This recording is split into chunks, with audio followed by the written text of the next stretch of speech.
Hello friends, എല്ലാവർക്കും നമസ്കാരം. ഇന്ന് നമുക്ക് വരിക്കച്ചക്ക കൊണ്ട് അടിപൊളി ഒരു പ്രഥമൻ തയ്യാറാക്കിയാലോ. സിമ്പിൾ സ്റ്റെപ്പിൽ നല്ല ടേസ്റ്റോടുകൂടി തയ്യാറാക്കിയെടുക്കാവുന്ന വരിക്കച്ചക്ക പ്രഥമൻ. അപ്പോൾ അതിനായിട്ട് നമ്മളിവിടെ 16 വലിയ ചക്കച്ചുള കുരുകളഞ്ഞ് എടുത്തു വെച്ചിട്ടുണ്ട്.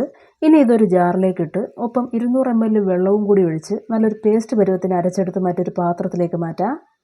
ഒന്നെങ്കിൽ ചക്ക ഇതുപോലെ നല്ല പേസ്റ്റ് പരുവത്തിന് അരച്ചെടുത്ത് വയ്ക്കുക, അല്ലെങ്കിൽ കുറച്ചുകൂടി എളുപ്പം എന്ന നിലയിൽ ചക്ക ചെറുതായിട്ട് അരിഞ്ഞെടുത്ത് വയ്ക്കുകയോ ചെയ്യുക. ശേഷം പ്രഥമൻ തയ്യാറാക്കാനായിട്ടുള്ള ഉരുളി അടുപ്പത്തേക്ക് വെച്ചിട്ട് അതിലേക്ക് 2 ടേബിൾ സ്പൂൺ നെയ്യ് ഒഴിച്ചു കൊടുക്കുക. നെയ്യ് ചൂടായി വരുമ്പോഴേക്കും പതുപോലെ ഓരോ ടേബിൾ സ്പൂൺ വീതം ഉണക്കമുന്തിരിയും കശുവണ്ടിയും ആദ്യം ഒന്ന് മൂപ്പിച്ചെടുത്ത് വയ്ക്കുക. നിങ്ങൾക്ക് അറിയാമെന്നുള്ളത് കൊണ്ടും കൂടുതൽ ബോറാക്കേണ്ട എന്നുള്ളത് കൊണ്ടും നമ്മളത് ഇവിടെ ഒഴിവാക്കിയിട്ടുണ്ട്. ശേഷം 2.5 ടേബിൾ സ്പൂൺ അളവിൽ ഉണക്കത്തേങ്ങ ചെറുതായിട്ട് അരിഞ്ഞതും കൂടിയിട്ട് മൂപ്പിച്ചെടുത്ത് വയ്ക്കുക. ഇനി ഈ ബാലൻസ് വന്ന ഇതേ നെയ്യിലേക്ക് തന്നെ നമ്മൾ നേരത്തെ അരച്ച് മാറ്റി വെച്ച ചക്ക ഒഴിച്ചു കൊടുക്കാം.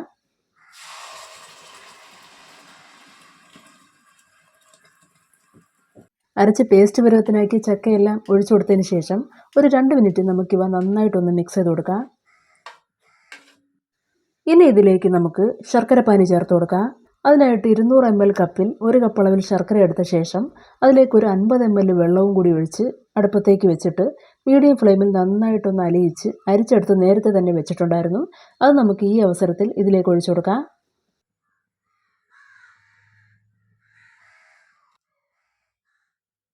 അങ്ങനെ ഈ ശർക്കരപ്പാനി എല്ലാം ഒഴിച്ചു കൊടുത്തതിന് ശേഷം തുടരെ ഇളക്കി നമുക്കിതൊന്ന് വഴറ്റിയെടുക്കാം. ഇങ്ങനെ ഇളക്കി കൊടുക്കുന്ന സമയത്ത് തീ മീഡിയം ഫ്ലെയിമിലും ലോ ഫ്ലെയിമിലുമായി മാറി മാറി വെച്ച് വേണം ഇളക്കി കൊടുക്കാൻ, അല്ലെങ്കിൽ ഇവ നന്നായിട്ട് വഴണ്ട് കിട്ടാൻ കുറച്ചധികം സമയമെടുക്കും.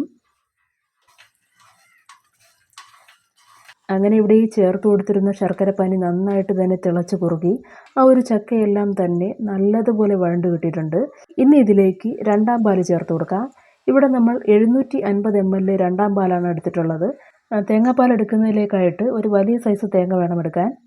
ഇങ്ങനെ ഈ രണ്ടാം പാൽ ഒഴിച്ചു കൊടുത്തതിന് ശേഷം തുടരെ ഇളക്കി വഴണ്ടടന്നിരുന്ന ആ ഒരു ചക്ക ഉണ്ടല്ലോ, അത് രണ്ടാം പാലിലേക്ക് നന്നായിട്ടൊന്ന് ഇളക്കി യോജിപ്പിക്കാം.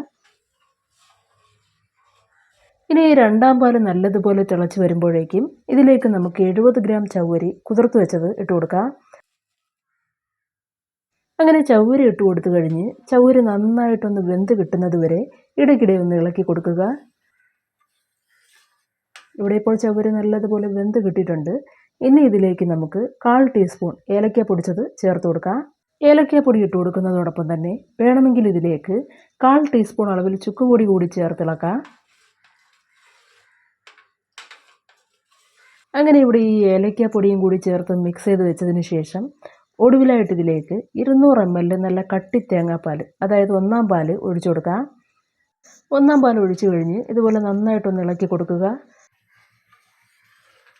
ചക്കപ്രഥമൻ ഇതുപോലെ ഒരല്പം തിന്നായിട്ട്, ചക്കപ്രഥമൻ മാത്രമല്ല ഏത് പ്രഥമനായാലും ഒരല്പം തിന്നായിട്ട് വേണം തയ്യാറാക്കിയെടുക്കാൻ. കാരണം ഇതിലെ ചൂട് മാറി വരുമ്പോഴേക്കും നമുക്ക് ആവശ്യമായിട്ടുള്ള ആ ഒരു തിക്നെസ് ഈ ഒരു പ്രഥമനുണ്ടാവും. അങ്ങനെ ഇവിടെ നമ്മൾ ഈ ചേർത്ത് കൊടുത്തിരുന്ന ഒന്നാം പാലും തിളച്ച് തുടങ്ങിയിട്ടുണ്ട്.